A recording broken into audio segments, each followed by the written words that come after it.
আসসালামু আলাইকুম। আশা করি আল্লাহর রহমতে আপনারা সকলে অনেক ভালো আছেন। আমরাও আল্লাহর রহমতে অনেক অনেক ভালো আছি। আজকে আপনাদের সাথে শেয়ার করব শীতের মজার একটা রেসিপি, সেটা হচ্ছে ভাপা পিঠা রেসিপি।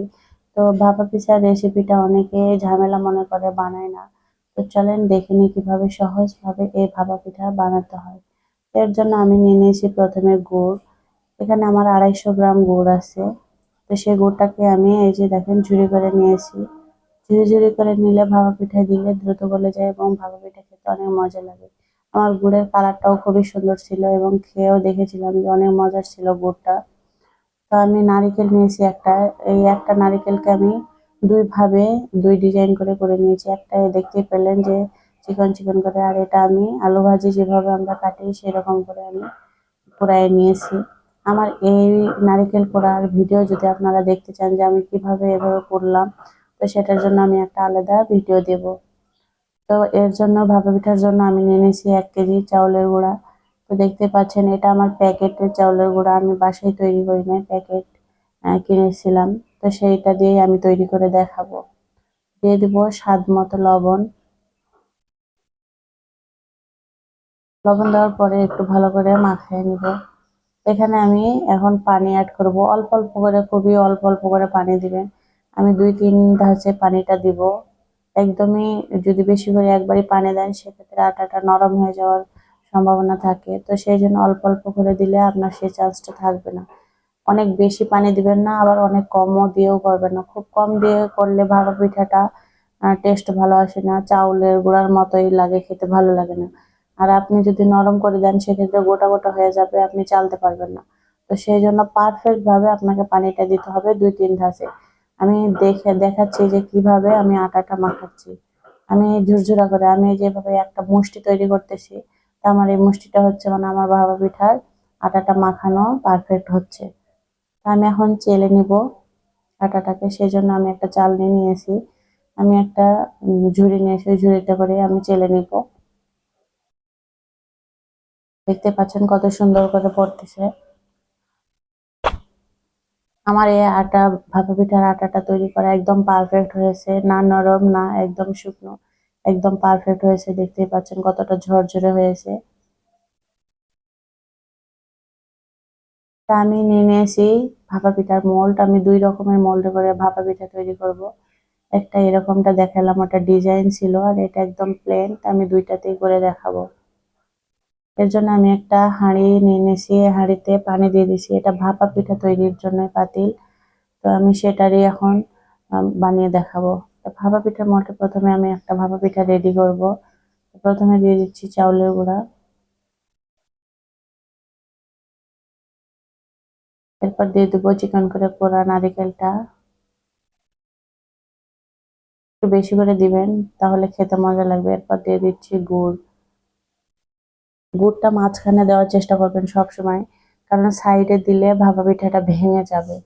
যেহেতু গুড়টা গলে যাবে তখন ভাপা পিঠাটা আর জয়েন নিবে না, ভেঙে যাবে। এই জন্য চেষ্টা করবেন মাঝখানে দেওয়ার জন্য। তো দেখেন আমি হাতের সাহায্যে কিভাবে আটাটাকে ফেলাই দিচ্ছি। যেটা অতিরিক্ত আটা হয়েছে ওটা আমি আলতো ভাবে ফেলে দিচ্ছি। ওখানে কোনো চাপ দেওয়া যাবে না ভাপা পিঠা, তাহলে নষ্ট হয়ে যাবে এবং ওটা চাপা হয়ে যাবে, ভাপা পিঠাটা ভালোভাবে তৈরি হবে না। তো আমি একটা সুতির পাতলা কাপড় নিয়ে নিয়েছি, সেটা ধুয়ে পরিষ্কার করে নিয়েছি। ভিজায় রাখতে হবে একটা পাত্রে, বা পাত্রে আপনি একটা পানি রাখবেন। ভাপা তৈরি করে সাথে সাথে ওই বাটিটাতে আপনি আবার এই কাপড়টা ডুবে দিবেন, এতে ভাপা পিঠাটা পারফেক্ট হবে। আমার পানি ফুটে গেছে, এখন আমি ভাপা পিঠাটা দিয়ে দেবো। যেটা ছিদ্র আছে ওই ছিদ্র বরাবর বসে আমি কাপড়টা খুলে এখন আমি মোলটাকে তুলে নেবো আলতো ভাবে। যারা আমার চ্যানেলে এখন নতুন জয়েন করছেন, এখন পর্যন্ত সাবস্ক্রাইব করেননি, প্লিজ প্লিজ আমার চ্যানেলটি সাবস্ক্রাইব করে পাশে থাকবেন, আর পাশে থাকা বেল আইকনটি প্রেস করে রাখবেন। এতে যখনই আমি কোনো নতুন ভিডিও ছাড়বো আপনার কাছে নোটিফিকেশন চলে যাবে। তো দেখতে দেখতে আমি আরো একটা ভাপা পিঠা রেডি করে নিচ্ছি। তো চাউলের গুঁড়া দিয়ে প্রথমে নিয়েছি, এরপর নারিকেল, এরপরে আবার গুড় দিয়ে দিলাম। মাঝখানে গুড় রাখবেন, বারবার বলতেছি, এতে আপনার ভাপা পিঠাটা ভাঙবে না। তো আমি সুন্দর করে ভাপা পিঠাটা রেডি করে নিচ্ছি। দিয়ে দিলাম মোটা করে রাখা নারিকেলটা। এরপরে আবারও দিয়ে দিব চাউলের গুঁড়া।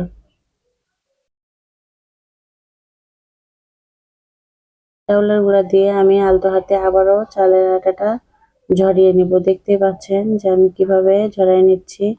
আলতো ভাবে নিতে হবে, কোনো চাপাচাপি করা যাবে না, এতে আপনার ভাপা পিঠাটা নষ্ট হয়ে যাবে। একদম আলতো ভাবে উপর থেকে যে বাড়তি আটাটা থাকবে চাউলের গুঁড়াটা সেটা ফেলে দিতে হবে। দেখতে পেলেন কত সহজে তৈরি হয়ে গেল আমার আরো একটা ভাপা পিঠা। এদিকে এটা হয়ে গেছে, তো ওটা আমি আবারও তুলে নিব। অনেক গরম, তো আস্তে আস্তে তুলবেন, একটু করে ফু দিবেন আর তুলবেন। তো দেখতে পাচ্ছেন কত সহজে দ্রুত হয়ে যাচ্ছে আবার ভাপা পিঠা। দেখেন কত সুন্দর দেখতে লাগতেছে। যেমন দেখতে অসাধারণ তেমনি খেতেও অনেক মজার হয়। বাসায় তৈরি করা ভাপা পিঠা অনেক মজার এবং মন ভরে খাওয়া যায়। আমি আবারও দেখিয়ে দিচ্ছি যে কিভাবে তুলছি। আলতো ভাবে আপনার ঢাকনাটা তুলে কাপড়গুলো দিয়ে দিতে হবে উপরে, তাহলে স্টিমটা ভালো মতো ভাপা পিঠাতে যাবে। তো একই প্রসেসে আমি আরো একটা দেখাচ্ছি। তো এখানে নিচের অংশে ভাপা পিঠা লেগে যেতে পারে, এর জন্য ওই আটা দিয়ে একটু নিচের অংশটাতে একটু আটা দিয়ে হাত দিয়ে ঘুরিয়ে ঘুরিয়ে এভাবে করবেন, তাহলে আর নিচের দিকে লাগবে না।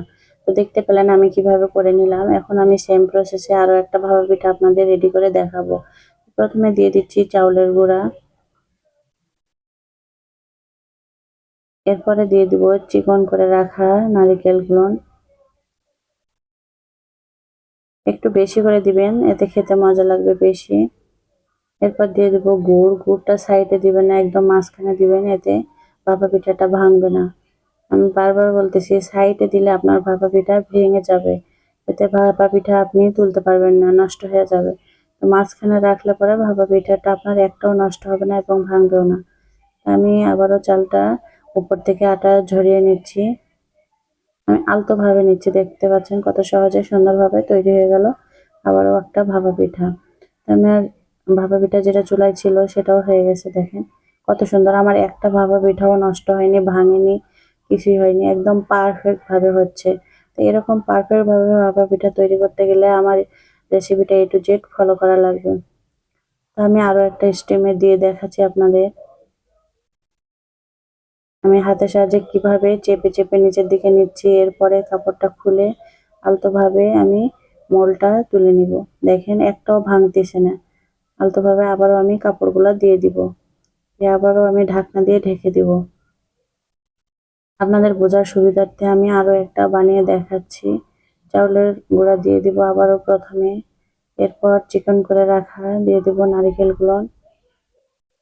নারকেল চতুর্দিকে ছড়াই দিতে পারেন, কোনো সমস্যা নেই, কিন্তু গুড়টা আপনাকে সবসময় মাঝখানে রাখতে হবে। যখনই আপনার গুড় সাইডে চলে যাবে তখনই আপনার ভাপা পিঠাটা ভেঙে যাবে। এর জন্য মাথায় রাখতে হবে যে গুড়টা যাতে সাইডে না যায়। আবারও আমি চাউলের গুঁড়াটা দিয়ে নিলাম, দিয়ে আলতোভাবে আমি ঝরাই দিচ্ছি। দেখতেই পাচ্ছেন কত সহজভাবে তৈরি হয়ে যাচ্ছে ভাপা পিঠা। একদম শীতের সময় ভাপা পিঠা খাবো না তা তো হতে পারে না।